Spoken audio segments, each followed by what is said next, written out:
कौन से actors fit बैठ सकते हैं? अरे बाप रे बाप, यार तू मरवाएगा मेरे को यार। भगवान, ये मैं थोड़ा थोड़ा इसके आई डोंट नो। चाचा चौधरी एंड साबू। शक्तिमान। रणवीर कर रहा है शक्तिमान, पर अगर रणवीर ना करे, आई थिंक रणवीर ही सही है शक्तिमान के लिए यार। Okay. पर अगर रणवीर ना करे, हाँ। अमूल गर्ल जो पोस्टर पे रहती है ना, हाँ अमूल गर्ल, आई थिंक अगर आलिया की बचपन की अगर तस्वीर देखो तो शायद आलिया बन गई अमूल गर्ल। सुपर कमांडर ध्रुव। कॉमिक्स पढ़ते थे बचपन में? हाँ, हिंदी कॉमिक्स थोड़ा कम पढ़ता था। सुपर कमांडर ध्रुव मुझे लगता है ईशान खट्टर। मैं अधिकतर आपकी जितनी बातचीत देखी है, अपीयरेंस देखा है, इंटरव्यूज देखे हैं, एक चीज I have noticed, black colour. तो कुछ स्पेसिफिक है इसके पीछे या? यार अभी क्या है ना, जब मैं छोटा था, हमारी इंडस्ट्री में बोलते हैं कि चढ़ते सूरज को सलाम है। हाँ, तो वो बात बहुत कॉमन है। हमारे अजय सर ने एक बहुत इम्पोर्टेंट चीज़ मुझे कही थी बहुत सालों पहले। सक्सेस से आदमी बदलता नहीं है, सक्सेस मिलने के बाद आदमी की असलियत बाहर आती है, क्योंकि तब तक वो झूठ बिहेव करता रहता है। और जब आपको सक्सेस मिलता है तो आप बदल जाते हो। नहीं नहीं नहीं, आप बदलते नहीं, आपकी असलियत बाहर आती है। मेरे पास एक छोटा सा सेगमेंट है। हाँ। मैं एक क्रिएटिवली उसके आंसर चाहता हूँ, जैसे हाँ। मैंने बोला ना, तानाजी, हाँ। लोकमान्य, हाँ। कलाम साहब, वैसे ही मैं कुछ कैरेक्टर्स के नाम लेता हूँ और आप बताइएगा कि उस पे कौन से एक्टर्स फिट बैठ सकते हैं। This would be fun, trust me. हाँ। ठीक है, फर्स्ट वन इज चाचा चौधरी एंड साबू। ये भगवान, ये मैं थोड़ा इसके आई डोंट नो। चाचा चौधरी एंड साबू, बता। You guys can help. Okay, Somebody can help. I don't know. Chacha Chaudhary and Sabu. Chacha Chaudhary as Ranveer Singh because he looks like Poro sometimes. हाँ यार, साबू का पता नहीं, बट यार Ranveer Singh can be a good चाचा Chaudhary. Okay, super commander ध्रुव। Comics पढ़ते थे बचपन में? हाँ, हिंदी कॉमिक्स थोड़ा कम पढ़ता था। सुपर कमांडर ध्रुव मुझे लगता है ईशान खट्टर। ओके, शक्तिमान। रणवीर कर रहा है शक्तिमान, पर अगर रणवीर ना करे, आई थिंक रणवीर ही सही है शक्तिमान के लिए यार। पर अगर रणवीर ना करे, तो tiger Shroff can be a okay, very very good choice. Amul girl जो पोस्टर पे रहती है ना, हाँ, अमूल गर्ल, आई थिंक अगर आलिया की बचपन की अगर तस्वीर देखो तो शायद Alia will be a lovely Amul girl. Okay, mister Bean. Mister Bean, for the acting ability, I would like to say Manoj Bajpayee. Nice. Vikram Betal. Vikram और Vetal, Vikram for the wit and the mind Akshay Kumar, and Vetal also Akshay Kumar. It should be a double role. Double role, bang on. ठीक है, Krishna Kanha. Akshay sir ने play कर चुके हैं, but Hrithik Roshan. Okay, Atal Bihari Vajpayee साहब। अटल जी तो अभी पंकज जी ने अभी किया है अटल जी का किरदार, तो आई think that was right. Last one is Virat Kohli. Virat Kohli, यार विराट कोहली की पिक्चर वो खुद ही कर लेगा यार। हाँ, विराट तो इतने एड्स में अच्छी अच्छी एक्टिंग करता है, बट विराट की अगर फिल्म किसी को करना चाहे तो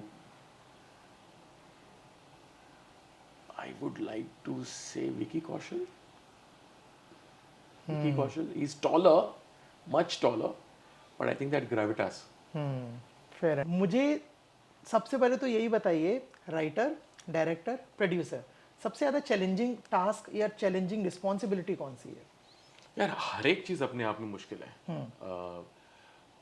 राइटर इसलिए मुश्किल है कि आप कुछ चीज़ को आप जब बर्थ देते हैं तो इट इज़ फ्रॉम ज़ीरो, मतलब आप स्क्रैच से जब भी शुरुआत करते हैं तो उसके पीछे कुछ होता नहीं है, तो you have to kind of start from zero, और फिर वहाँ से करते करते आप एक कुछ शेप करते हो, फिर किसी को सुनाते हो। Many times is the director, और if you are the director yourself, which मेरे साथ हुआ है बहुत बार, तो देन अपने टीम को सुनाते हो, को राइटर्स को सुनाते हो, देन वहाँ से you keep on moving forward. Director because you are captain, so उसमें एक अपने आप में बहुत बड़ी चैलेंजेस हैं, क्योंकि जो 300-400 लोगों के साथ आप एक समय काम करते हो, भले वो प्रोडक्शन में हो, पोस्ट प्रोडक्शन में हो, जहीं पे हो, वो सारे लोग आपकी तरफ देख के हाँ ना, ओके नॉट ओके, सही जा रहे नहीं जा रहे, एक इंस्पिरेशन के लिए आपकी तरफ देखते हैं, तो वो एक रिस्पॉन्सिबिलिटी अलग से होती है। और प्रोड्यूसर भी अपने आप में डिफ़िकल्ट चीज़ है, क्योंकि आपको किसी की विजन को सपोर्ट करना होता है। इस केस में डायरेक्टर को सपोर्ट करना होता है कि जब एक डायरेक्टर अपनी फिल्म बनाने की कोशिश कर रहा है, तो आपका काम बस पीछे रह के उनको सपोर्ट करना होता है। जब भी उनको आपकी ज़रूरत हो तो आपको वहाँ पे खड़े रहना है। जब कोई अच्छा चलता रहता है तो आपका काम नहीं होता, पर जब थोड़ा बहुत कुछ प्लस माइनस होने लगता है तो तभी आपका जॉब आता है पिक्चर में। तो हर एक के अपने आप में चैलेंजेस हैं। प्रोड्यूसर को फिल्म भी खड़ी करनी पड़ती है, उसका पूरा पैकेज बनाना पड़ता है। एक जगह पे आपकी प्रोडक्शन रिक्वायरमेंट्स होती हैं, आपकी डायरेक्टर्स की रिक्वायरमेंट होती है, दूसरे साइड पे स्टूडियो होता है या एक्टर्स होते हैं। तो ये सबका तालमेल रखते हुए I think it's a very circus है। तो वो सर्कस करते करते हर एक जॉब जो है वो अपने आप में थोड़ा अपने चैलेंजेस ले आता है। मेरे को पर्सनली अगर आप कहो तो डायरेक्शन थोड़ा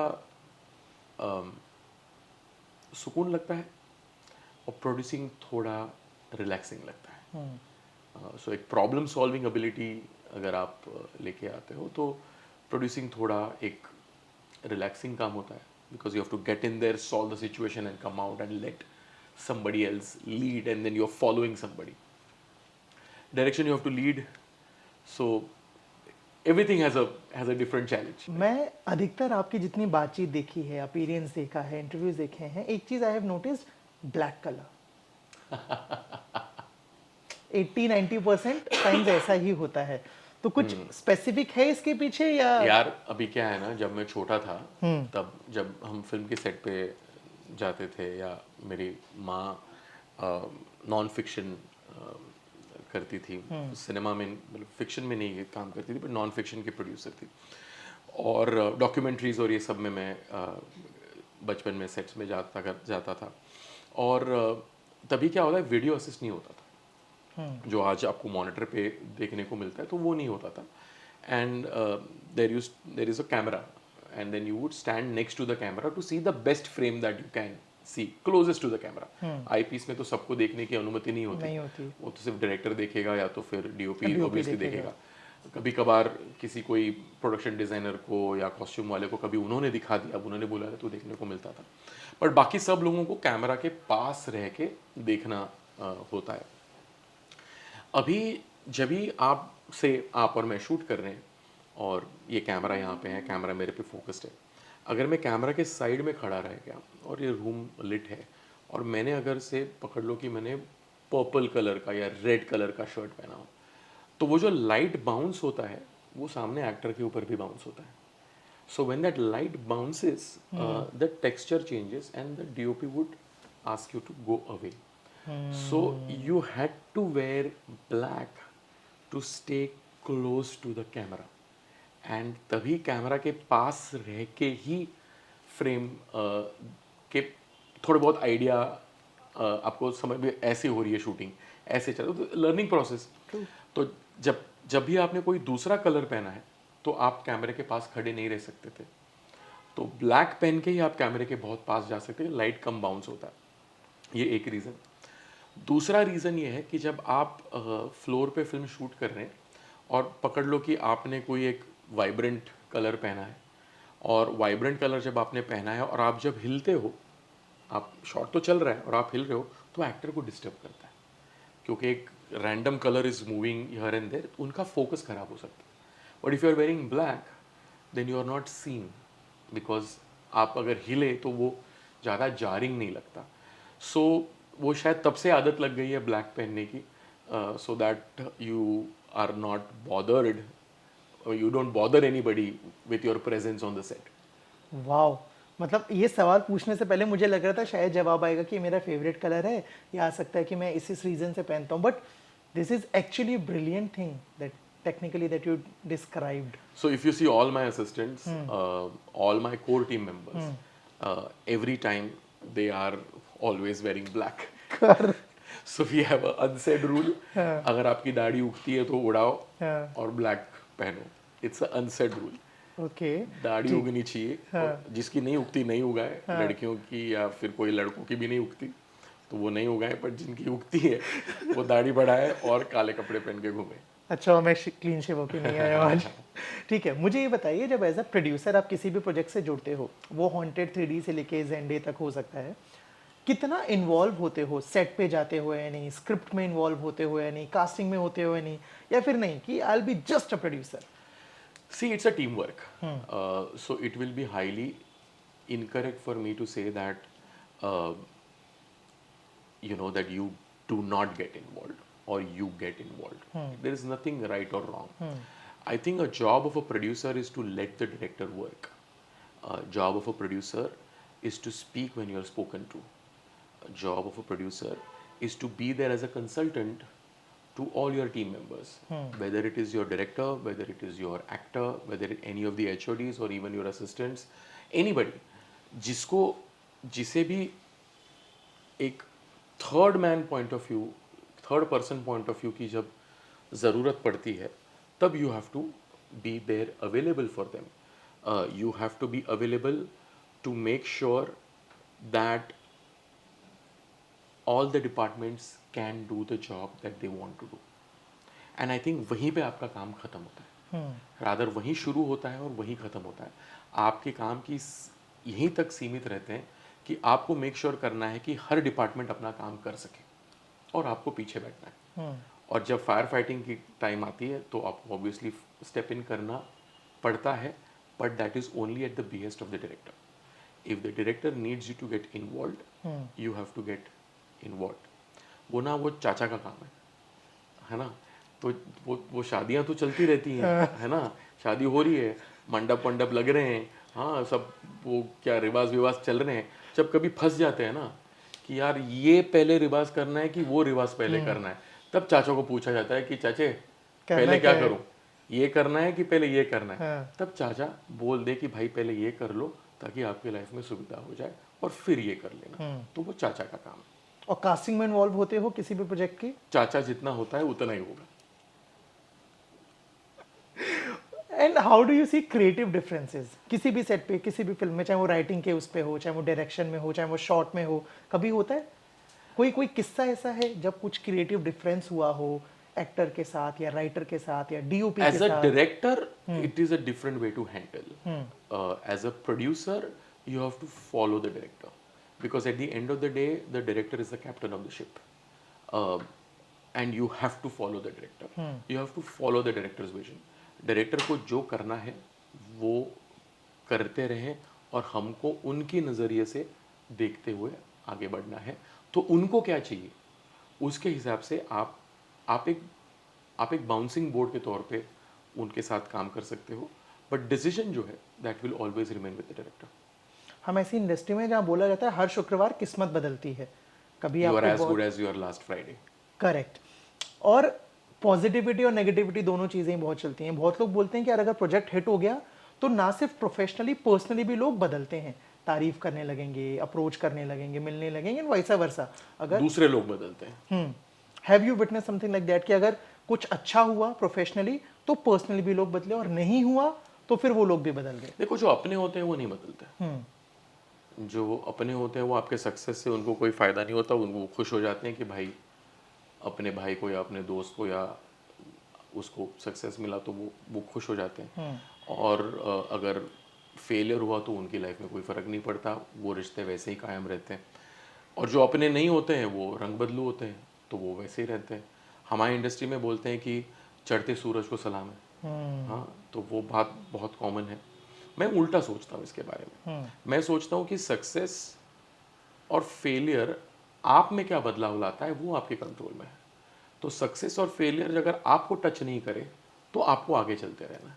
अगर सक्सेस और फेलियर से अगर आप बदल गए तो फिर बहुत बड़ा प्रॉब्लम है. हमारे अजय सर ने एक बहुत इम्पोर्टेंट चीज़ मुझे कही थी बहुत सालों पहले और वो मैं एकदम गुरु वाक्य के नाम से मैं उसे जानता हूँ।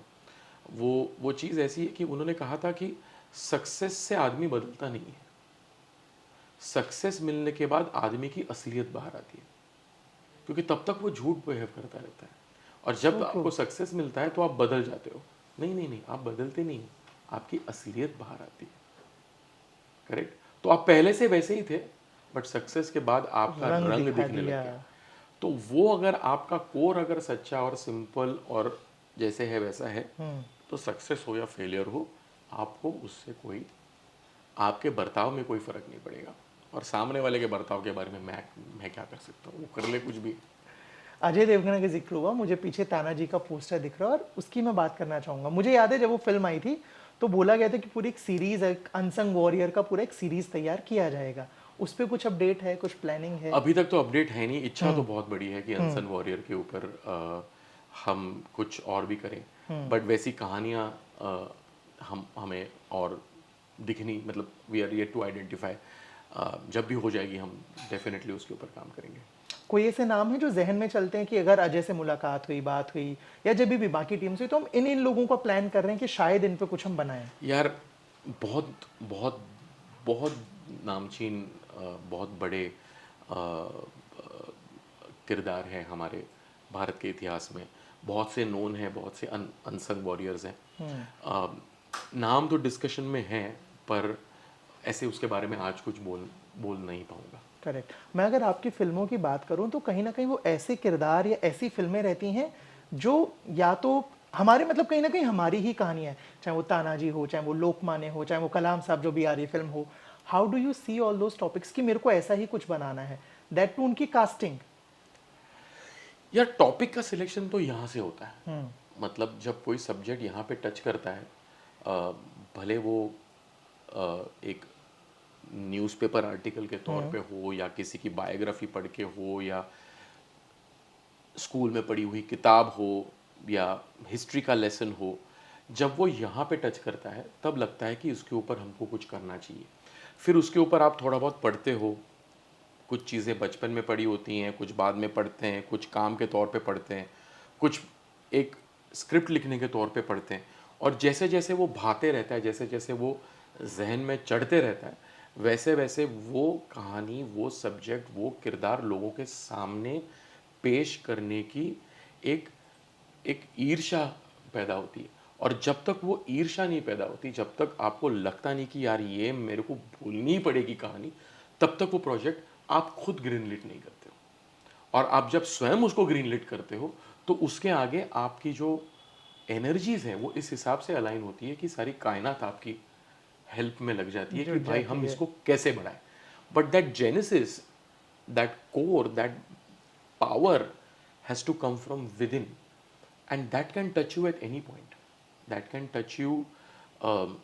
ऐसे कोई नहीं निकलता कि भाई अब मैं ये सब्जेक्ट के ऊपर पिक्चर करूंगा, और फिर वो नहीं होता। It should come to you.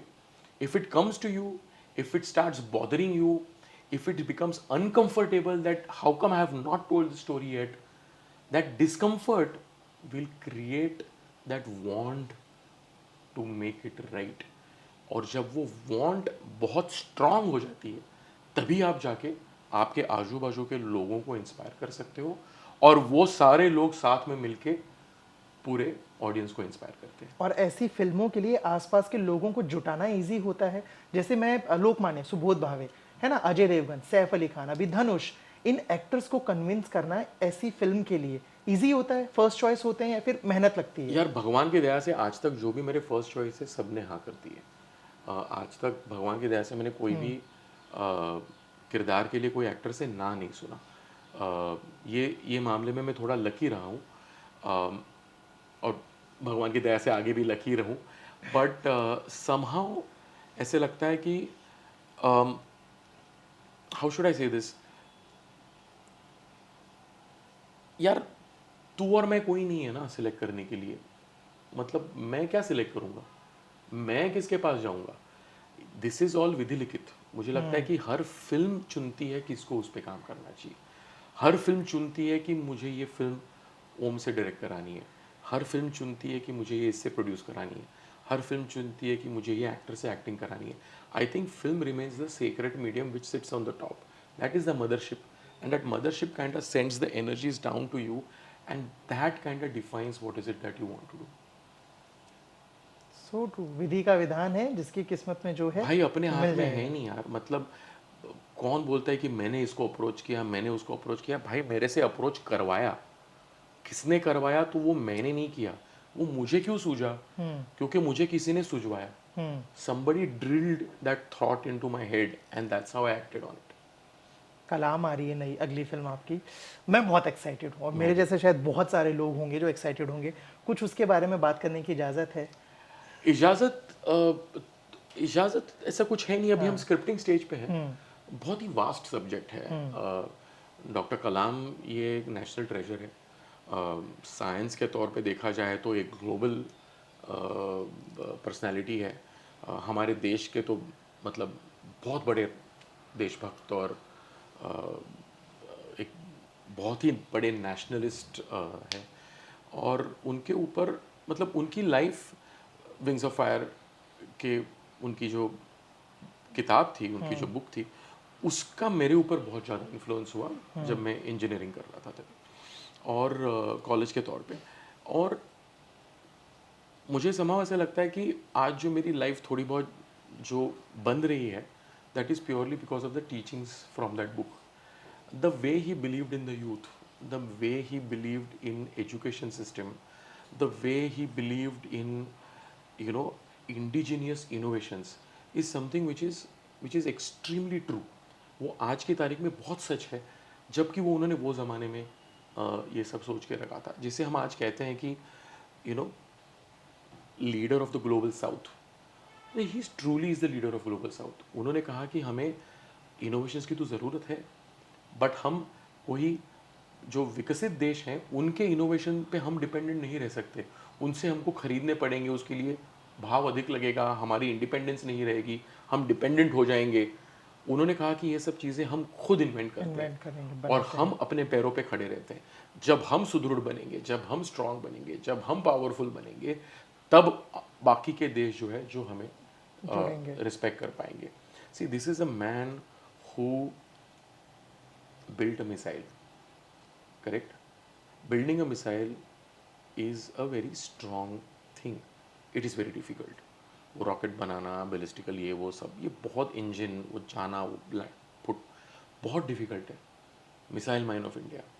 But इन्होंने मिसाइल बनाया फॉर पीस. मिसाइल बोले तो destruction, no no no. Doctor Kalam said कि अगर हम मिसाइल बनाएंगे, अगर हम खुद स्ट्रांग होंगे, तो आजू बाजू के देश जो है वो हमें रिस्पेक्ट करेंगे और तभी हमारे को पीस मिलेगी. So the reason to make the missile was peace and not for destruction. So ऐसा बहुत ही बड़ा स्पिरिचुअल लीडर डॉक्टर कलाम ऐसे हैं.